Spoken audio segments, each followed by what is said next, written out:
So, Assalamualaikum and hello. So, in the medical profession, there are so many branches of specialty.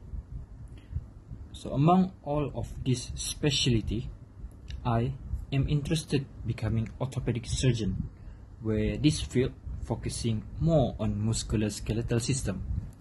So, basically, orthopedic surgeon is a medical doctor specialized in diagnosing, treating, preventing, and rehabilitating disorders, injury, and also disease of the musculoskeletal system. This system includes bones, joint, muscles, tendons, and also ligament and nerve.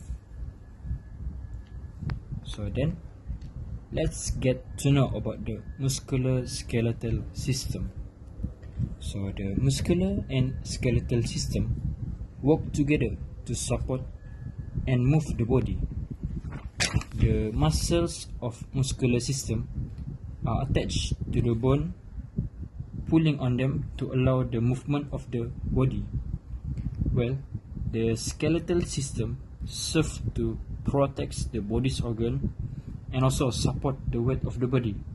And lastly, is give to the body of the shape.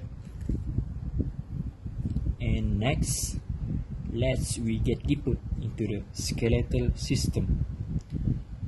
So in this picture given are the human skeletal. So as you can see here, there are two colors, which is yellow and also green. Yellow represent axial skeleton and also green represent appendicular skeleton. So the axial skeleton consists of skull and also thoracic. The skull are to protect the brain and support facial structure, while the thoracic skeleton will protect the organs such as lungs and also heart. Other than that, the appendicular skeleton consists of pectoral girdle, shoulder, upper limb such as hand and also arm, lower limb such as legs and foot, and also pelvic girdle, which is the hip bone. So the major functions of the human skeletal system are firstly to protect the internal organs, second to support and give shape of the body, and third allows for the movement, and lastly are sites of blood production in the bone marrow of some bones. Next, let's get deeper into the muscular system. So here you can see the structure of the muscle.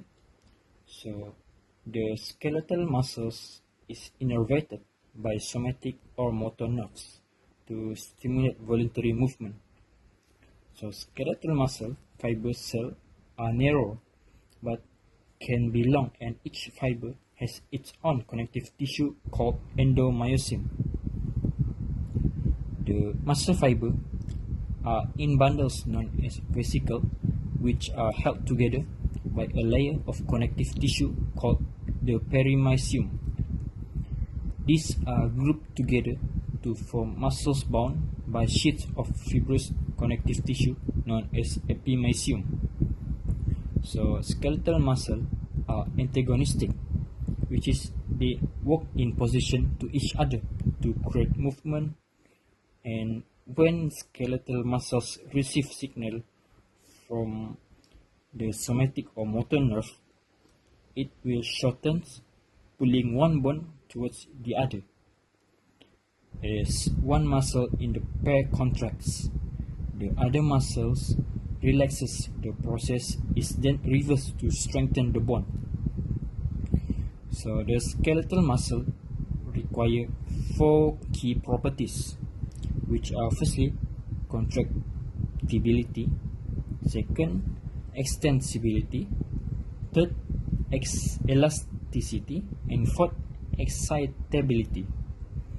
So the key function of skeletal muscles are firstly to maintaining posture or end body position, Second, producing movement. Third is to helping in the return of venous blood from lower limb to the right side of the heart, which is skeletal muscle pump. Lastly is to converting chemical energy to mechanical energy, which generates heat and contribute to the body's temperature.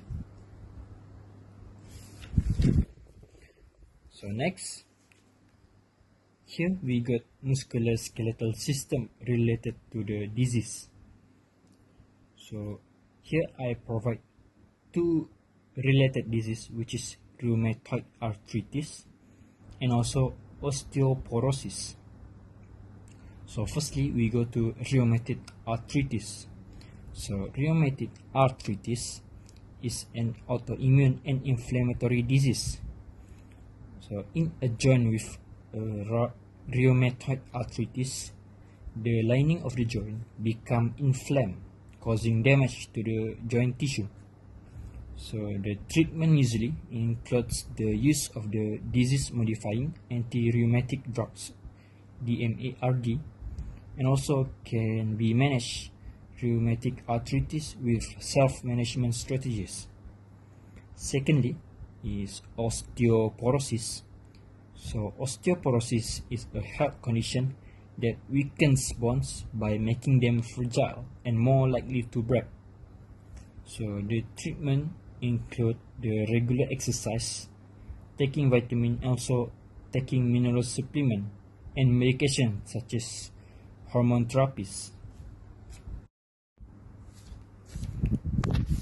So next we go to the well-known orthopedic surgeon. So firstly is Dr. Bunyamin Berber. So Dr. Bunyamin Berber worked at the private Algom Hospital in Adana, Turkey. And so Dr. Bunyamin Berber is the leading orthopedic surgeon. The Turkish Orthopedic and Traumatology Association and the Adana Medical Chamber are both membership held by Dr. Bunyamin Berber. More than 1,000 patients from all over the world have been treated by him thanks to his experience and specialization. And next is Dr. Mahmud Merican. So that is from Malaysia. So Dr. Mahmud Merican is a senior orthopedic and joint replacement surgeon and among the pioneering doctors at the Pantai Hospital Kuala Lumpur, with a practice of more than 63 years. He did his MBBS in 1958 from University Malaya, and then in 1964 he did a fellowship from the Royal College of Surgeons, Edinburgh, and in 1978 he did another from the Royal College of Physicians and Surgeons at Glasgow.